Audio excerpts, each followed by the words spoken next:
Hari ini kami melaporkan Gubernur Jawa Barat Deddy Mulyadi ke Bareskrim.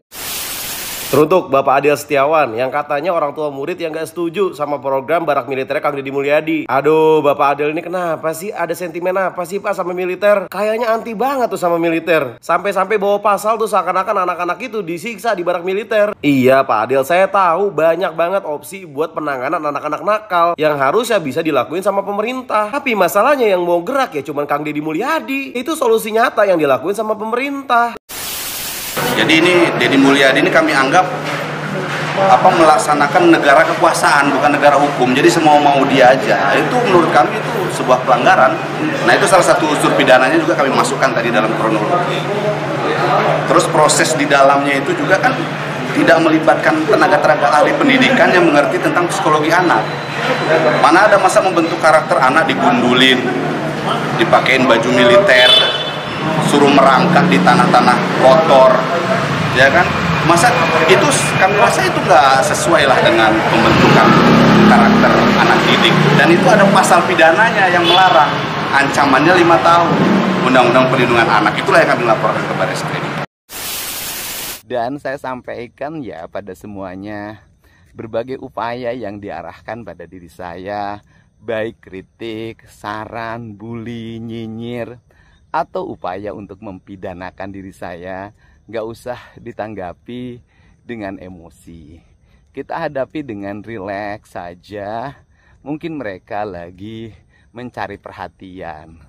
Dan bagi saya, meyakini apa yang dilakukan adalah upaya-upaya mencintai seluruh rakyat Jawa Barat dan mencintai generasi mudanya. Karena saya ingin warga Jabar ke depan, anak-anak mudanya menjadi anak-anak hebat, menguasai teknologi, menguasai industri, menguasai pertanian, menguasai peternakan, perikanan, kelautan, kewirausahaan, dan seluruh berbagai profesi lainnya. Dan itu harus dibentuk dengan watak dan sistem yang hebat.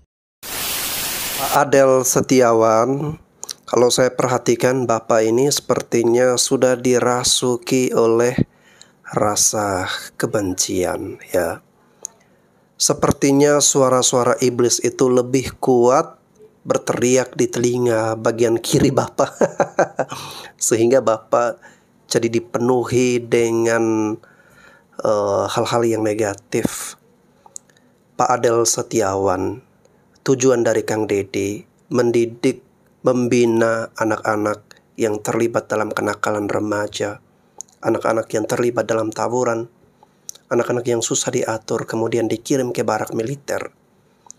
Tentu dengan harapan adalah hasil dari barak militer ini anak-anak bisa menjadi lebih baik, ya. Mereka bisa tampil dengan pribadi yang berbeda. Pak Adel, niat dari Pak KDM ini sangat mulia loh, ya. Sangat baik sekali. Tapi kenapa orang yang punya niat yang mulia seperti ini, Anda pengen masukkan dia ke penjara, Anda mau laporkan dia, ya.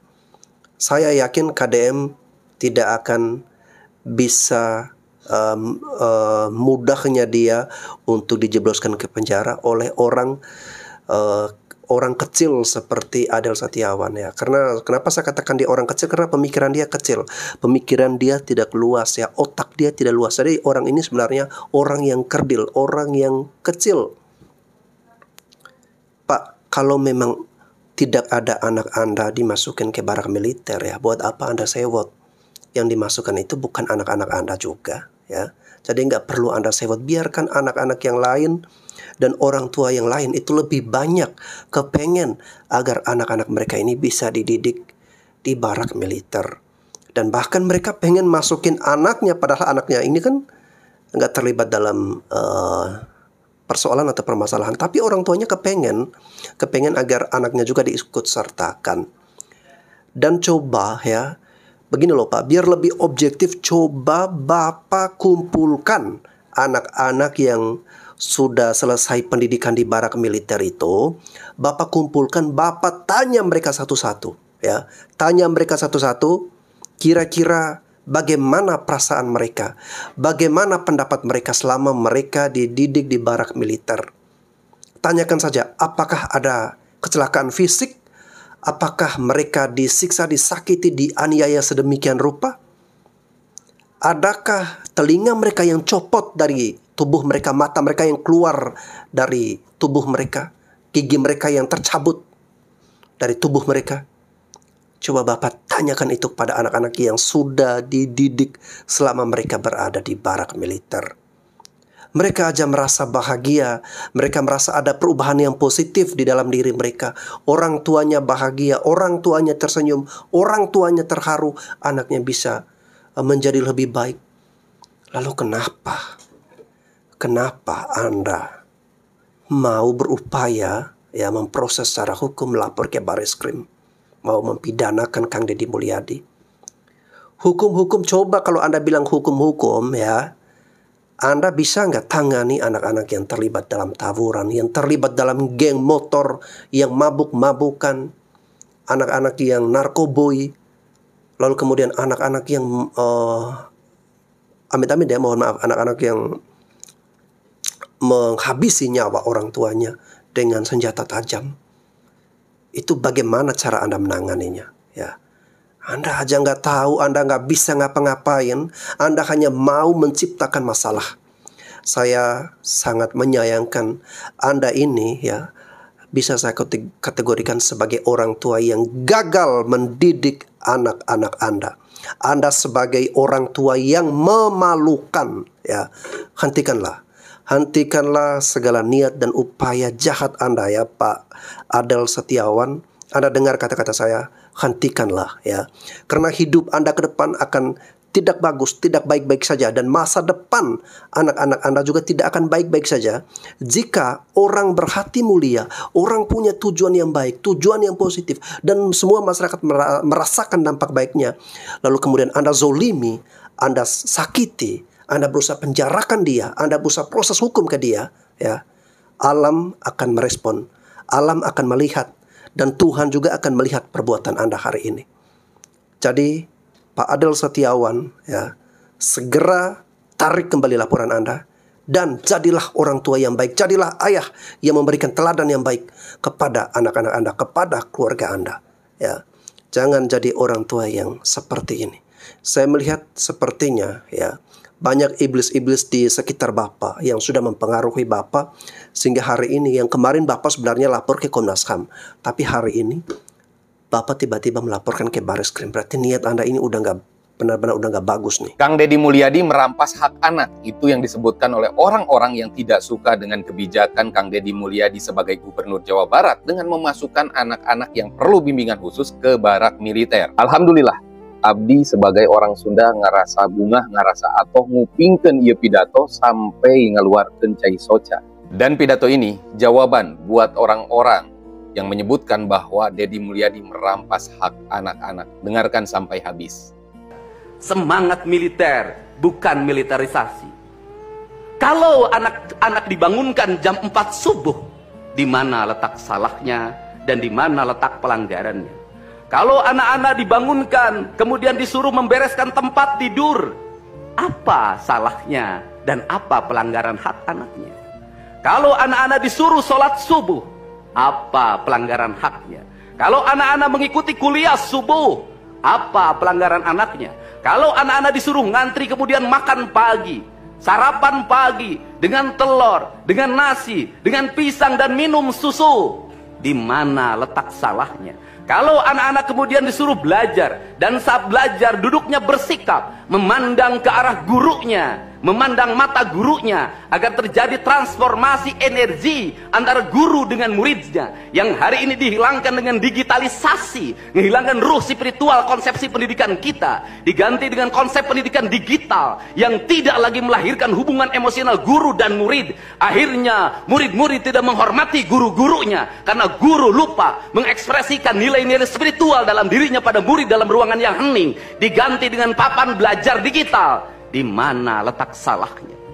Kalau anak-anak itu diajarkan makan siang, makan siangnya tertib, berantri, berdoa sebelum makan, di mana letak salahnya? Kalau anak-anaknya sore hari diajarkan bola voli, sepak bola, latihan baris berbaris, di mana letak salahnya? Kalau sore hari anak-anak disuruh masuk ke masjid, mengikuti pengajian, di mana letak salahnya? Kalau setelah itu mereka makan malam, dan makan malam ditandai dengan berdoa, di mana letak salahnya? Kalau mereka jam 9 disuruh masuk bara, disuruh masuk ruang tidur, dan disuruh tidur, di mana letak salahnya? Justru hak-hak anak terdapat di barak pendidikan TNI, dan hak itu tidak mereka dapatkan di rumah-rumah.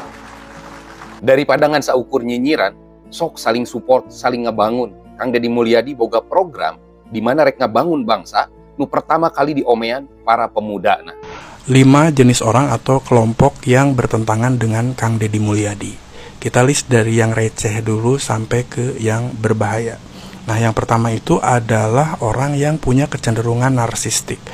Motifnya ya cuma narsis aja, karena orang narsis itu selalu merasa dirinya lebih hebat. Nah, karena perasaan itu dia akan cenderung meremehkan pekerjaan orang lain.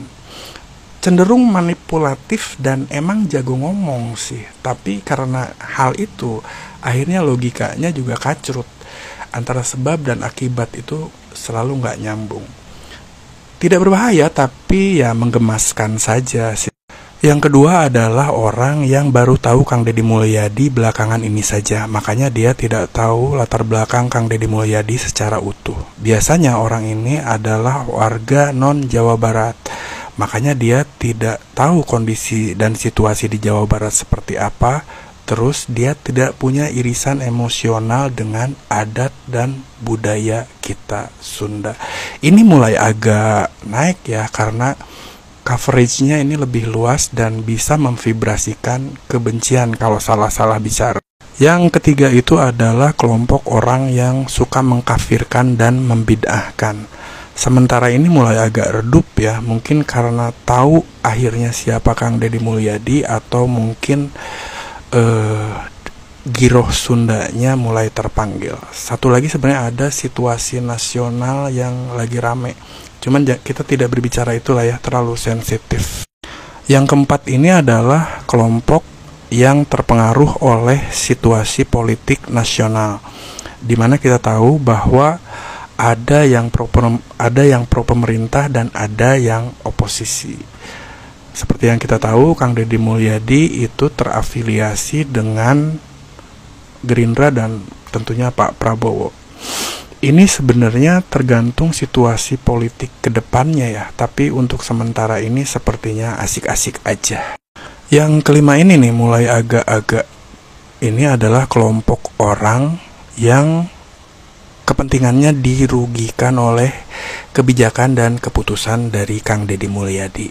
Kelompok ini punya duit gede yang bisa melakukan apapun dengan duit itu. Mungkin memang sebaiknya kita selalu mendoakan Kang Deddy Mulyadi untuk senantiasa diberikan kesehatan dan kelancaran, terutama keselamatan, dan senantiasa istiqomah dengan perjuangannya mewujudkan Jawa Barat menjadi lebih hebat. Amin. Nggak ngerti lagi kok gimana ya, Kang Deddy dilaporin sama yang kemarin pengacara yang mengaku orang tua siswa itu ke Bareskrim atas adanya pendidikan barak militer yang katanya melanggar hak asasi anak, terus nggak ada kajiannya dan lain-lain gitu. Saya mah nggak ngerti asli. Sebenarnya kalau dilihat secara garis besar gitu ya, apa yang dilakukan Kang Deddy selama 1 bulan ini kan kelihatan ya, mulai dari barak militer, terus jam malam, terus yang ketiga adalah siswa masuk jam 6.30. Nah itu kan udah satu kesatuan gitu sebenarnya, dimana Kang Deddy pengen anak-anak Jawa Barat itu disiplin mulai dari dirinya sendiri, tapi diawasi sama orang tua gitu. Jadi nggak kebablasan kayak sekarang gitu. Jadi tidur cepat, bangun lebih awal, sekolah lebih awal gitu. Kalau dilihat itu yang dilakukan di luar barak militer.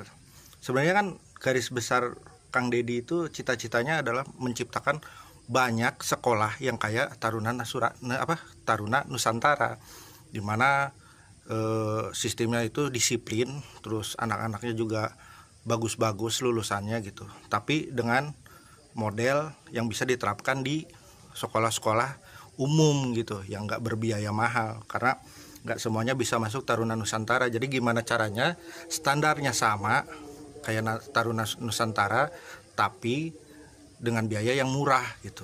Sebenarnya itu kan benang merahnya. Cuma nggak ngerti gitu. Entah karena politik atau apa. Coba deh kalian komen. Gimana itu tentang pelaporan KDE orang tua siswa itu tentang barak militer ala KDM. Coba deh kalian komen. Kalau ngelihat statementnya Pak Adel ini ya, gue jujur sangat-sangat penasaran gitu.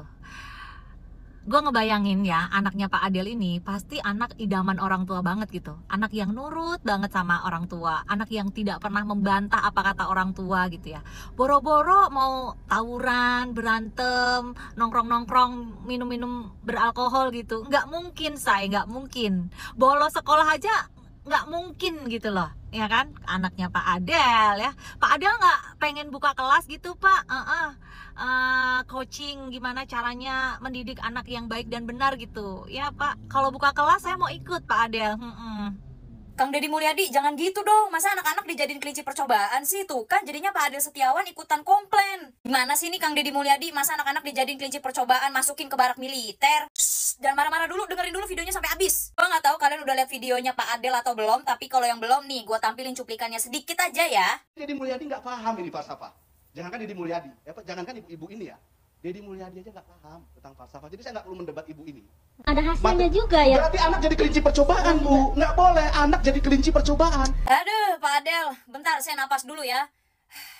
Nggak boleh dijadiin kelinci percobaan, Pak. Diketahui nama jerawat saya nih, Pak, yang lagi mateng-matengnya nih, Pak. Kalau Bapak ngomongnya kayak gitu, bawa-bawa kelinci percobaan, berarti selama ini saya dan anak-anak sekolah di Indonesia ini selama ini adalah menjadi kelinci percobaan Mendikbud, Pak. Bisa Bapak bayangkan nggak dulu ya, dulu saya lagi adem ayem nih, Pak, pakai kurtilas nih, Pak, kurikulum 13 gitu. Tiba-tiba diganti flip gitu, langsung jadi kurikulum merdeka, Pak. Pusing nggak kita, Pak? Apa kita bukan kelinci percobaan, Pak? Lah kalau bukan kita, anak-anak murid kelinci percobaan, terus siapa, Bapak? Bapak kan udah nggak sekolah lagi, Pak. Kadang-kadang nih kalau ada orang-orang begini nih, rasanya gue pengen ikutan berdebat gitu, tapi gue sadar diri gue nggak punya power, gue bukan siapa-siapa, gue cuma rakyat jeletong doang gitu, gue cuma rakyat netizen biasa yang mengkritik pemerintah. Ya kalau gue lagi punya solusi, gue kasih solusi, tapi kalau bisa kritik itu selalu disertakan dengan solusi atau kritik itu disertakan dengan saran. Padahal dalam hati gue mah ya rasanya gue pengen ikutan berdebat itu di situ itu sama tuh Pak Adel gitu. Terus ya di lanjutan videonya itu kan gue cuma sepenggal doang tuh. Di lanjutan videonya gini, kalau gagal gitu katanya Pak Ade, Pak, di dunia ini Pak selalu ada dua kemungkinan, berhasil dan gagal, Pak. Menurut saya kenapa Bapak langsung melihat dari sisi negatifnya gitu, Pak? Kenapa nggak didoain yang baik-baik? Karena ini kan pemerintah sedang bebenah, Pak.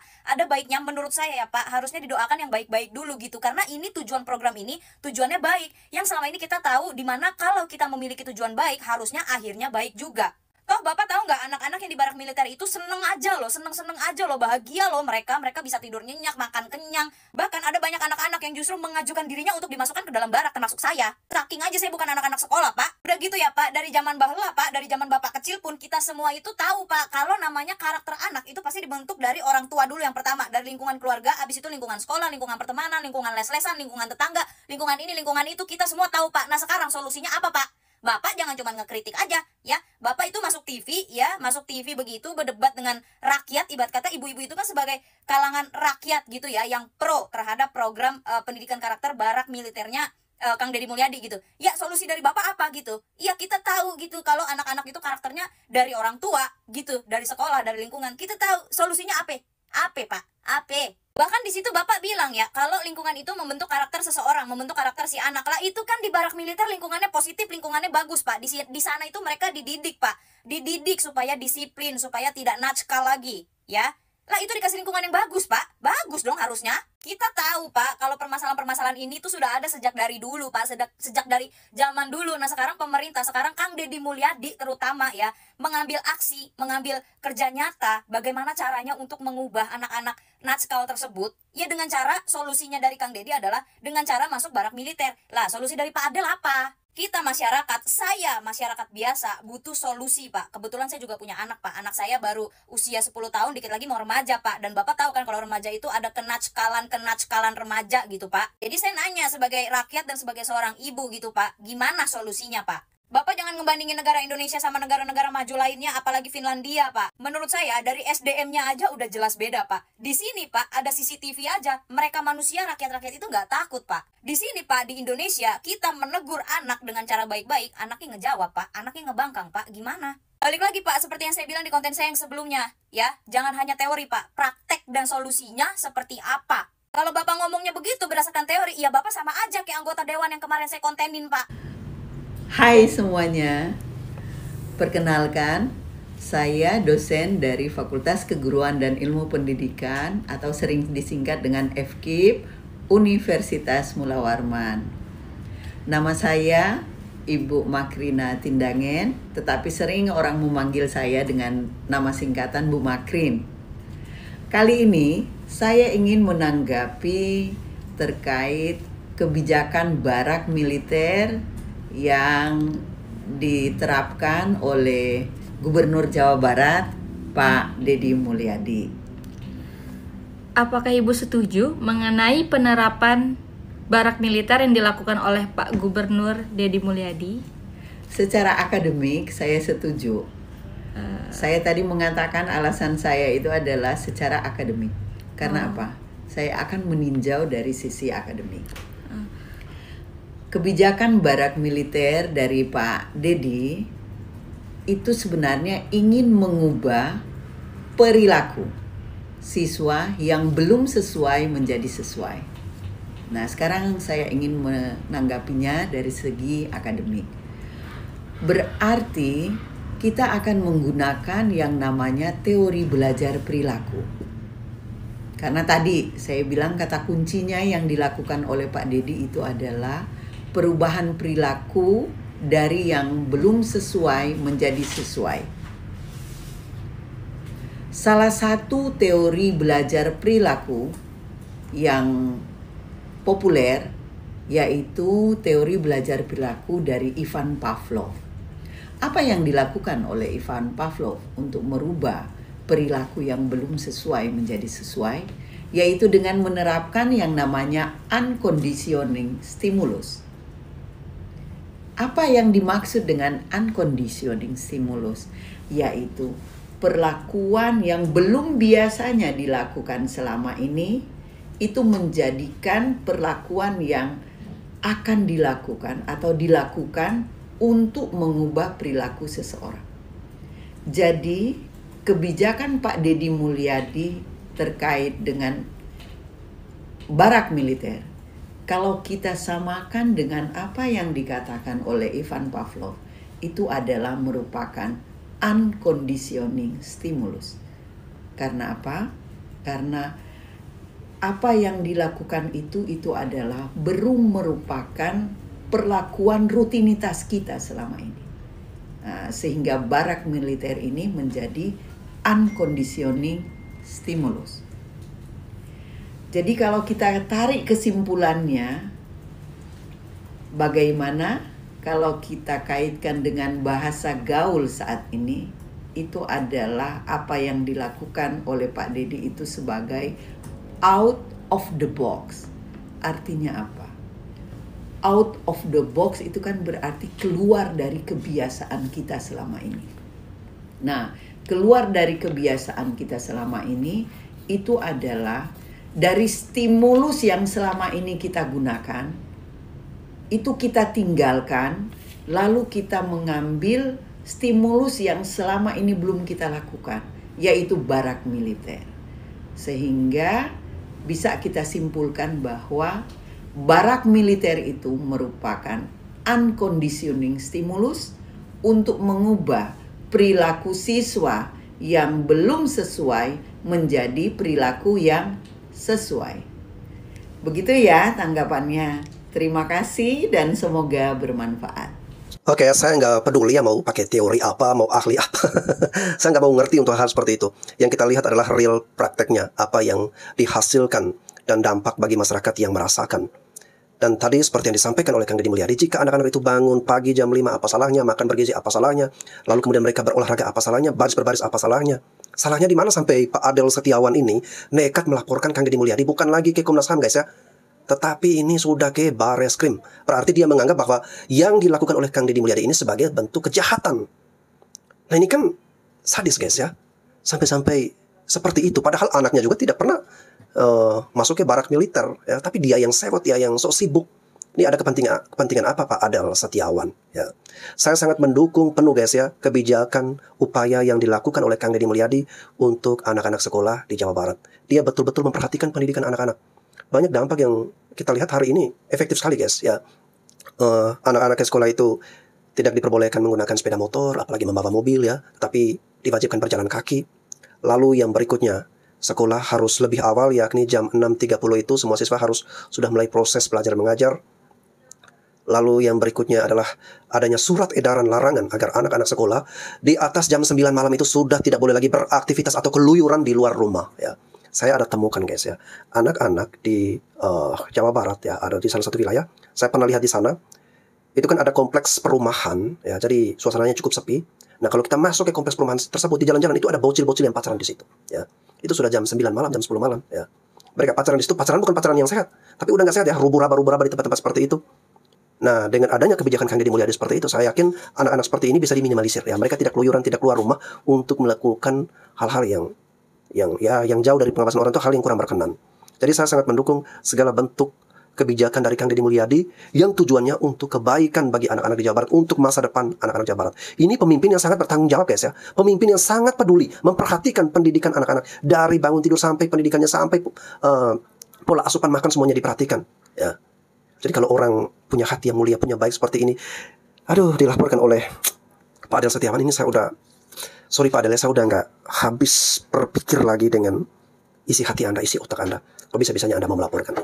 Apakah Anda sengaja mau cari panggung ya, cari nama, atau mau ngapain gitu kan? Tapi kita kembali mendengarkan apa yang disampaikan oleh Kang Deddy Mulyadi tadi, bahwa ada pihak-pihak ya yang mungkin mau cari nama atau mau numpang tenar, numpang pansos lah, dengan berupaya untuk mau mempidanakan dirinya ya, mau memproses hukum terhadap dirinya. Tapi dia bilang kita semua jangan emosi, tetap rileks, tetap tenang ya, hadapi dengan santai. Jadi ya silakan monggo nih ya, Pak Adel Setiawan, Anda mau melaporkan, tapi justru itu ya akan semakin merusak citra Anda di seluruh, bukan hanya Jawa Barat, tapi seluruh masyarakat Indonesia akan memandang Anda itu dengan kurang begitu bagus, begitu baik ya, jika Anda terus-menerus berupaya mengganggu orang yang sudah memiliki kinerja yang bagus untuk Jawa Barat ya. Pak Adel, Anda sendiri belum bisa menghasilkan apa-apa, Anda belum berupaya yang terbaik untuk Jawa Barat, jadi stoplah Pak Adel ya. Tidak perlu lapor yang gak ada gunanya seperti itu. Oke guys, saya kira itu saja. Terima kasih, tetap semangat nih buat Pak Kadem ya. Abaikan suara-suara iblis di luar sana yang berupaya mengganggu, menghalangi. Tetap semangat untuk Kang Deddy Mulyadi.